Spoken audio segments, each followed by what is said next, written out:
আসসালামু আলাইকুম everyone, welcome back to my channel, welcome to Bengali kitchen blog. আজ আমি তৈরি করে দেখাবো একদম সহজ সরলভাবে ব্রেকফাস্ট রেসিপি। আজ আমি তৈরি করে দেখাবো ডিম টোস্ট। এই ডিম টোস্ট অনেকেই দেখেছো রাস্তার ধারে কত সুন্দর করে ফ্রাই করে দেওয়া হয়। তো আজ আমি সেম প্রসেসে ডিম টোস্ট রেসিপিটি হাজির হয়েছি। চলো ভিডিওটা স্কিপ না করে এই সহজ সরলভাবে ব্রেকফাস্টটা দেখে নিই। এই ব্রেকফাস্টটা বানাতে মাত্র 3টে মিনিট লাগে। এখানে আমি তার জন্য নিয়েছি একটি পেঁয়াজ, যেটা আমি হাফ পেঁয়াজ ভালো করে কুচিয়ে নেব। এখানে পেঁয়াজটা ভালো করে কুচিয়ে নিতে হবে, না হলে এই ডিম টোস্টটা খেতে অতটা ভালো লাগে না। তো আমি ভালো করে কুচিয়ে নেব।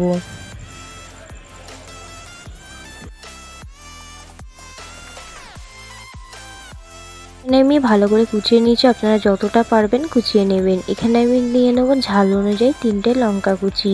এখানে আপনারা লঙ্কা কুচিটা কম বেশি করে নিতে পারেন, যে যেরকম ঝাল খেতে পছন্দ করো। তো এটা ভালো করে আমি কুচিয়ে নেব। আর এখানে যদি আপনাদের ধনেপাতা কুচি থাকে অবশ্যই অ্যাড করতে পারেন। তো এখানে আমি একটা বাটিতে এই পেঁয়াজ কুচি এবং লঙ্কা কুচিটা তুলে নেব।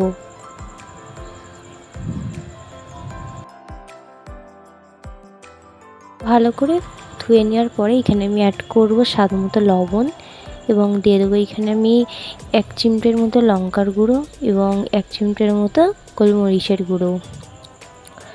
এখানে আমি একটা ডিম ভালো করে ফাটিয়ে নেব। এখানে আপনারা যদি বেশি পাউরুটি করে নিতে চান তাহলে বেশি আপনারা 2টো ডিম অ্যাড করতে পারেন। আমি এখানে একটা ডিম টোস্ট করছি, তাহলে আমার একটা ডিমেই হয়ে যাবে।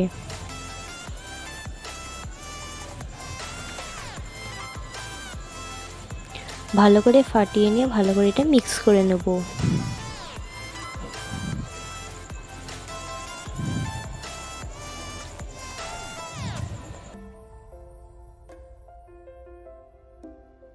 এই ডিম টোস্টটা বানাতে আমি এরকম সাইজের পাউরুটি নিয়েছি। সাইড কাটা পাউরুটি আপনারা ব্যবহার করতে পারেন, কিন্তু এই পাউরুটিটা বেশি টেস্টটা ভালো হয় আমার মতে।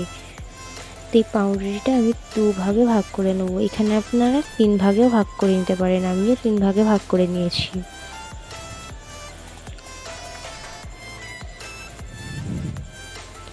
এই পাউরুটিগুলো যেগুলো লোকাল দোকানে আপনারা পেয়ে যাবেন। তো এখানে আমার হাফ কাজ হয়ে গেছে। এখানে আমি কড়াইতে দিয়ে দেবো রিফাইন্ড অয়েল।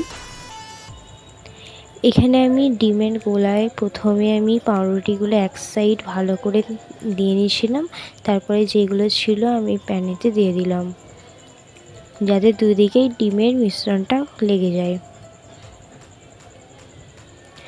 তো আমার হয়ে গেছে, আমি এক সাইড ভালো করে উল্টে নেব। দেখতেই পাচ্ছেন কতটা পারফেক্টভাবে রেডি হয়ে গেছে আমাদের। মাত্র হাতে 3 মিনিট সময় থাকলে এই সহজ ব্রেকফাস্টটা তৈরি করে নিতে পারেন। তো এবার আমি একটা প্লেটে সার্ভ করে নেব। তো ভিডিওটা কেমন লাগলো আমাকে অবশ্যই কমেন্টে জানাবেন, এবং চ্যানেলে নতুন হয়ে থাকলে চ্যানেলটিকে সাবস্ক্রাইব এবং ভিডিওটিকে লাইক করে দেবেন। ধন্যবাদ।